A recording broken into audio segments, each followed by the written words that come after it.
इथे आपण ही जी ट्रेंडिंग असणारी डिझाईन आहे ती ड्राफ्ट करून घेतो आहे। पहिला आपण 3 इंचाचा बॉक्स केलेला आहे आणि त्याला पूर्ण राऊंड शेप दिलेला आहे। वरून 3.5 इंचाची त्याची विड्थ ठेवलेली आहे आणि 3 इंचाची लेंथ ठेवलेली आहे।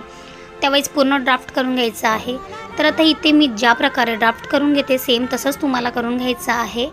आणि व्हिडिओ जर तुम्हाला हेल्पफुल वाटत असेल तर व्हिडिओ जास्तीत जास्त शेअर करा आणि व्हिडिओला आपला जास्तीत जास्त जाऊन लाईक आणि शेअर करा। त्यानंतर पूर्ण बॉक्स जो आहे तो आपण रेडी करून त्यामध्ये आपल्याला जसा शेप टाकायचा आहे तो आता इथे आपण ड्रॉ करून घेतलेला आहे। ते पूर्ण कर्व शेपमध्ये येणार आहे आणि खूप छान असा त्याचा पॅटर्न जो आहे तो रेडी झालेला आहे।